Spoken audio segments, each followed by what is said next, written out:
بە درێژایی خولەکانی پێشووتری پەرلەمانی کوردستان هەوڵێگە بوو بۆ ئەوەی شکۆی پەرلەمان بشکێنرێت و ئەم دامەزراوە گرنگە لەلای هاوڵاتیان کەم بایەق بکرێت و ئەو بۆچوونە بۆ هاوڵاتیان دروست بێت کە پەرلەمان بوونیە بێدیانە هیچ لە مەسەلەکە ناگۆڕێت.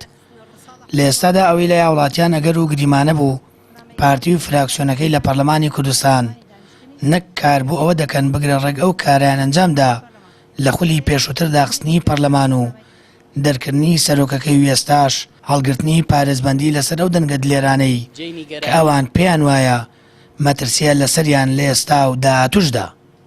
بەڵام بەداخەوە لە ماوەی چەند ساڵانی ڕابردووە پەرلەمان نەیتوانی و ئەو ڕۆڵی کە پێویستە ئەو چاوەڕوانی کە هاوڵاتی لە پەرلەمانی دەکا ڕۆژێ لە ڕۆژان بێتە بوون. بەداخەوە کێشەی گەورەی میلەتی کوردی ئێمە دەستێخستنی حیزبە بۆ ناودام و دەستگاکانی خۆی بۆ ناو دامەزراوەکانی خۆی. پەرلەمانی چووک و دامەزراوەیە کە لەلایەن هاوڵاتیانەوە هەڵبژێرێ و خەڵکانێکی پێ ئەچێتە ئەو شوێنە گرنگە دیارە ئەبێ شکۆی هەبێ ئەبێ حسابی بۆ بکرێ. ئەگەر پەرلەمانێک نەتوانێت چاودێری دام و دەستگاکانی وڵاتەکەی خۆی بکە کەواتە و پەرلەمانە هیچ بەهایەکی بۆ ناو کۆمەڵگە نییە.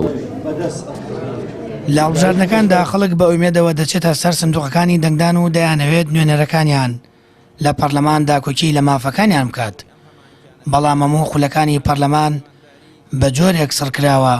ئێستا پەرلەمان لە گرنگی خۆی لای داوە لە بری بانگێشکردن و لێپرسینەوە لە حکوومەت بووە تا شوێن یەکلاکردنەوەی بڕیارەکانی حیزب و ئەوان دانەوێت لێرەوە بڕیارەکانی حیزب بە یاسا بکەن.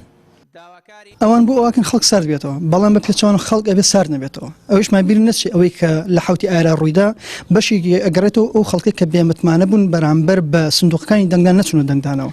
هەرچۆن ئینسان بڕات ناو دەنگدانەکان بەشدار بێ لە پرۆسەکانی هەڵبژاردنە ئەوان ئەو کۆمەڵێ تەزویراتە یان ئەو کۆمەڵە قەراراتی کە لە دەروی یاسای ئەیانێ بیدەن پیان نادرێت. بەڵام باشترین حەلیشەوەیە هەموو جەماوەر هەموو کاتێک زەخت و زۆر و فشار لە دەرەوە لە سوڵتە دەسەڵات دروست ئەکرێ بەرامبەر جەماوەر ئەمان سیقۆمەتمانی خۆیان لە دەست نەدەن و بەڵکو هەوڵ و کۆشی خۆیان بدەن.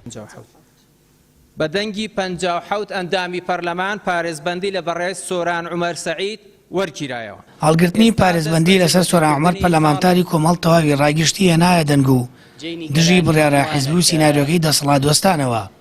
بە جۆرێک هەموو چین و توێژەکان لەگەڵ ئەوەی هیوایان بە پەرلەمان نەماوە هاوکات ئەوەش دەڵێن لە ئێستادا ئەو باڵەخانەیە بە ناوەندی حیزبی دەبینن و ئەوەش کاریگەری نەرێنی لەسەر خەڵک دروست کردووە سارد بێتەوە لە پرۆسەی دەنگدان و بایکۆتی هەڵبژاردنەکان بکەن. سامان فەتاح، کەناڵی ئاسمانی پەیام، هەڵەبجە.